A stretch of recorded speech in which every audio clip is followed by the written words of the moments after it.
Hello guys, अस्सलाम वालेकुम। आज बहुत दिनों बाद धूप निकली है। शुक्र अल्हम्दुलिल्लाह। और जैसा कि सर्दियों के दिनों में धूप को देखकर ना हम ह्यूमंस का दिल बाग बाग हो जाता है, तो इसी तरह से कैट्स भी बहुत खुश होती हैं धूप को देखकर। अच्छा, कुछ लोगों को लगता है कि पर्शियन कैट्स है ना, उनके ऊपर बहुत ज़्यादा बाल होते हैं तो उन्हें सर्दी नहीं लगती और ना उन्हें धूप पसंद होती है। तो ऐसा बिल्कुल भी नहीं है। आप हमारे काके को देख सकते हैं कि वो किस तरह से अपने आप को रोल करके धूप में इंजॉय कर रही है। अच्छा, कैट्स जो होती है ना, वो सिर्फ़ अपने हीट साइकिल में ही अपने आप को रोल नहीं करती हैं। ये जब बहुत ज़्यादा खुश होती हैं या अपनी बॉडी को रिलैक्स करती हैं, ख़ास तौर पे जब इनको हम छत पे लेकर जाते हैं ना, तो वहाँ पे धूप होती है सर्दियों के दिनों में या गर्मियों के दिनों में शाम के टाइम जब फ्लोर ठंडा हो जाता है, तो तभी अपने आप को रोल करती हैं अपनी बॉडी को रिलैक्स होने के लिए, करने के लिए, और ये खुशी का इज़हार करती हैं।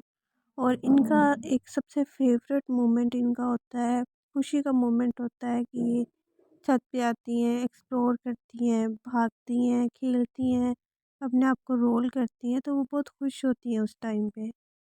हम लोग खुद अगर एक जगह पर स्टक रहे 24 और हम अपने रूम में रहे फॉर 15 डेज़ या मैक्सिमम 1 मंथ, तो हमारी क्या कंडीशन हो जाएगी।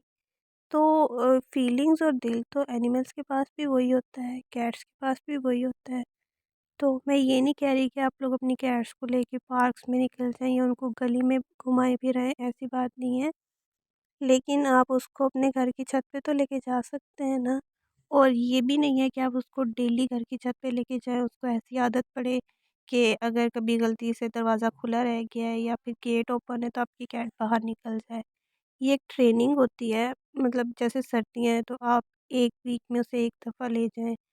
उसको भी सनलाइट की ज़रूरत होती है, धूप की ज़रूरत होती है, एक्सप्लोर करती है वो, तो खुश होती है, उसके लिए एक बहुत फ़ेवरेट उसका मोमेंट होता है, अच्छा फ़ील होता है। तो अगर आप उसे छत पे लेके जाते हैं ना, तो आप उसकी ट्रेनिंग करें। ऐसा नहीं है कि अगर वो कहीं ऊपर की तरफ देख रही है, दीवार की तरफ, कि मैं यहाँ जाने की कोशिश करूँ, या किसी ऐसे एरिया में आपकी छत के जहाँ से वो बाहर जा सकती है या फिर किसी और छत पे जा सकती है, तो उस एरिया से उसको रोकें। अगर वो वहाँ जाने की कोशिश करती है, वहाँ से उसको रोक के आप उसकी ट्रेनिंग करेंगे ना, तो वो आपको बिल्कुल भी तंग नहीं करेगी। आप जिस चीज़ से उसे रोकेंगे, वो रुकेगी। अब मेरी कैट है ना, तो ये अक्सर हमें नहीं पता चलता कभी। हम वैसे तो हम बहुत एहतियात करते हैं कि दरवाज़े बंद रहें, क्योंकि कैट्स का आप जितना भी वो कर लेना, अगर अब डोर खुला रह गया ना, थोड़ी देर उसने देखा है डोर खुला है, कोई नहीं है आस-पास, तो वो बाहर निकल जाएगी।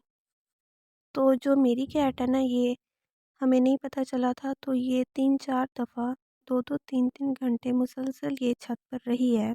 हमें नहीं पता था ये कहाँ है, कहाँ नहीं है। तो जब हमने देखा घर में नहीं मिली, तो छत के ऊपर जाके देखा तो ये छत के ऊपर ही थी। ये कहीं इधर-उधर नहीं गई।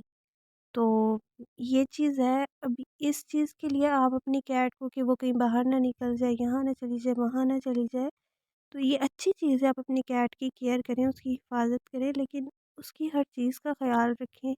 ऐसा नहीं है कि आप उसकी केयर करते-करते आप उसको बिल्कुल ही बंद करके रख दें, स्ट्रक करके रख दें।